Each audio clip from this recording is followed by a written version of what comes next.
Hey, howdy folks, Rampage here, and we're looking at the second round of the Cruiserweight Classic, and we're looking at this episode from August 17th, 2016.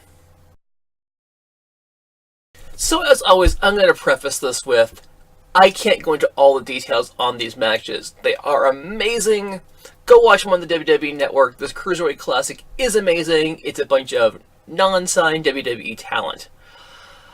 But that being said, let's discuss it, because they were cool. I love these matches. They're super fun.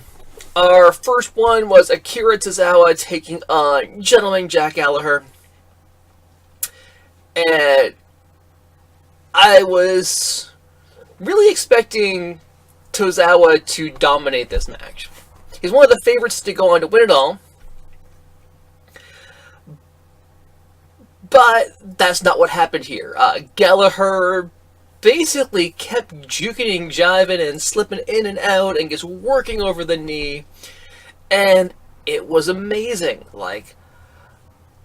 I understood this would be a clash of styles, so I expected it to sort of, on one hand, be this sort of puzzle pieces that don't fit together. But on the other hand, I know they're both skilled wrestlers, and that could actually meld into something awesome. And it fell into that second category, which is amazing. Jack Gallagher has the strangest moves that I've never seen before. From locking up someone in an Indian deathlock and sort of leaning back into the side, just sort of waving at him, to wrapping Tozawa up in a pretzel, rolling him over and leaving him in the middle of the ring, and the ref had to help him untie himself from his own limbs. It was crazy. It was insane. But the counter to that was Tozawa, every chance he got, is throwing elbows, throwing kicks, and just brutalizing Gallagher, who, about 3/4 of the way through the match, you see him sort of get his second win, and, drops the smile. You just see him get super intense, and it was amazing.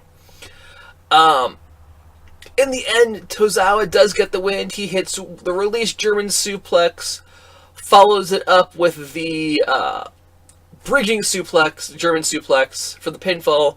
The great thing, with the bridging one, Gallagher tries to block it, holding onto the leg he was damaging the entire match. But in the end, Tozawa does get the pinfall victory, and he moves on to the next round. Awesome match. I really hope the WWE signs Gallagher. I think he would make a great addition to the Raw roster, to the Cruiserweight division. I don't know if I'd want him with the Vaudevillains or not. I think that's an easy place to put him, but I don't know if that's the best place for him. From there, we go on to Noam Dar taking on HoHo Lun. This was a fun match. I am enjoying sort of the energy HoHo Lun brings. Dar is an amazing technical athlete.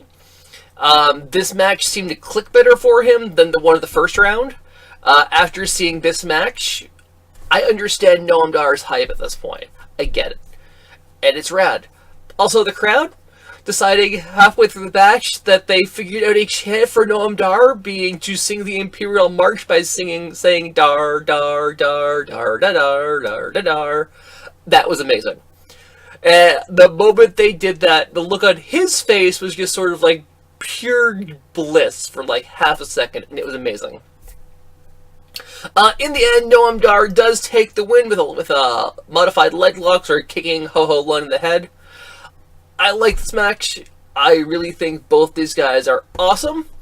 I wouldn't be surprised if we haven't seen the last of both of them at this point. Then we have our main event. The Brian Kendrick taking on the premier athlete Tony Nese. And this match was not what I expected it to be.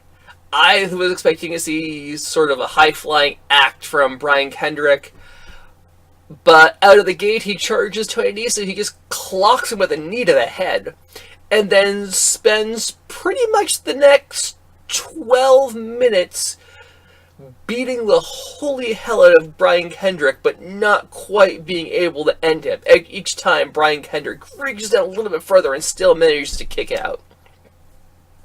But watching him ground and pound Brian Kendrick and throws the high-flying moves in there, he hit He goes for the 450 splash. He goes for 2 different moonsaults that Brian Kendrick avoids, but he still lands on his feet for them. He does the crazy sort of... They called it right. They called it sort of the high jump over the top rope, the run towards it, that sort of backflip twist senton thing. It was amazing. In the end, Tony Nese does miss the 450 splash. Brian Kendrick literally sits up out of the way and then turns over and locks the bully choke on him, and Nese taps out for the taps out and gets Brian Kendrick the victory. Awesome match. I really enjoyed it. I'll tell you this. It's good to see Brian Kendrick move on, but Tony Nese, he made Tony Nese a star out of this match. It was amazing. I really think we're going to see more of Tony Nese after this. Next week, we have 3 matches again. We're going to see Lince Dorado take on Rich Swann, which should be an amazing, crazy, high-flying match. But it could not be. I don't even know what we're going to expect when we tune in next week. I just know who's fighting who. We got Zack Sabre Jr. fighting Drew Gulak, which may be sort of a similar dynamic of Tozawa versus Gallagher. We'll have to wait and see.